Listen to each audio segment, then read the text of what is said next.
મનુષ્યને એક વખત તો ભગવાન આવે, પણ આંખ ઓળખવી જોઈએ.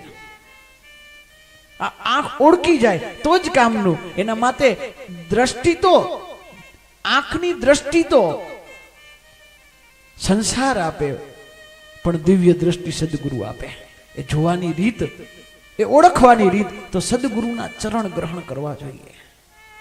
તો સદગુરુના ચરણ ગ્રહણ ન કરીએ ત્યાં સુધી દેખાયેલો ભગવાન દેખાતો નથી. ગુરુ વગર ગોવિંદને ન પમાય. ગુરુની આવશ્યકતા એ ગોવિંદને ઓળખવાનું કામ કરે.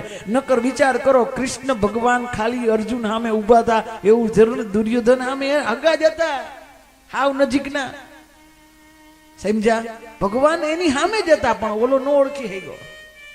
ઓળખી હગે એ જ ઓળખી હગે, કારણ કે દ્રષ્ટિ તો હતી, દિવ્ય દ્રષ્ટિ નહોતી.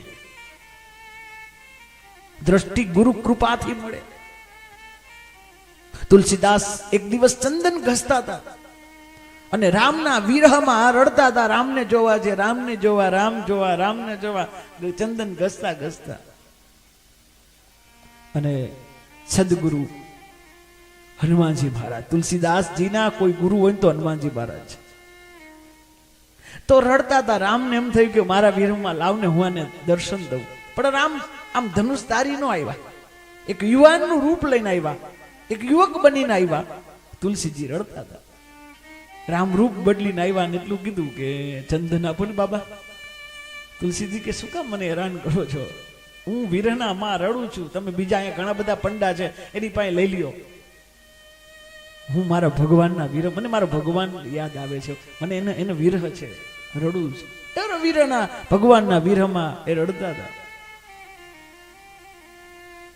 એટલે તરત જ ભગવાન કે કેના વિરહમાં? તો કે ભગવાનના. તમે રડો છો છતાંય નથી આવતા તો તમારા ભગવાન કઠોર હશે. તુલસીજી કે ના ના ના ના, એવું નથી, મારા ભગવાન કઠોર નથી. તો કેમ મળતા નથી? તો વિચાર કરો કે અહીંયા અમે રામ ઉભા હતા, એની યારે વાત કરતા હતા. તુલસીદાસજીને ઓળખી ગયા તમે ને હું શું, શાક શું છે આપણી? સાક્ષાત તુલસીજીને ઓળખી ગયા. અને પછી તો હનુમાનજી બોલ્યા છે, તુલસી તું ક્યું રોતા હે, સામને રામ તો ખડા હે. શું કામ રડા? સામે ઈ રામ જ છે, પકડી લીધું છે રામનું ચરણ ગ્રહણ. એટલે તો હનુમાનજી તુલસીદાસજીના ગુરુ છે. તુલસીદાસ ચંદન ઘસે, તિલક કરે રઘુવીર. ગુરુજીએ અપાવ્યા રામને. અને હનુમાનજી મળ્યા છે કેને? તુલસીદાસને. કોના થકી? ભૂત થકી.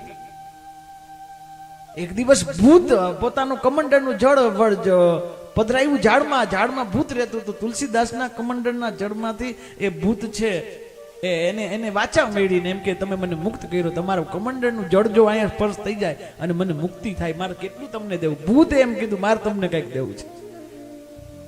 તુલસીદાસજી હસતા હશે કે ભૂતથી અમારે શું કામ હોય? તો કે ના, કંઈક દેવું જ છે. તો કે જો તું આપી શકતો હોય ને તો મને ભગવાન દે, રામ દે. ભૂત રડતો રડતો એટલું બોલ્યો કે રામ હું આપી ન શકું. તો કા? તો કે આખી જિંદગી રામનું નામ નથી લીધું એટલે તો ભૂત બન્યો છું. આ ભૂત બનવાનું કારણ છે કે રામ નથી તો તમને રામ. પણ એટલું જરૂર કહીશ કે હું તમને રામ તો ન અપાવી શકું, પણ મારું એટલી મને ખબર છે કે તમે જ્યારે કથા કરો છો ને ત્યારે છેલ્લે બેઠેલા એક વયો વૃદ્ધ છે, જેના રક્ત પ્રવાહ જેના શરીરમાં લાગેલું છે, લોહીનો પ્રવાહ છે, અસ્તવ્યસ્ત છે, જે તમને દેખાય છે, એ હકીકતમાં બીજું કોઈ નથી, સાક્ષાત હનુમાનજી આવીને તમારી કથામાં બેસી જાય છે.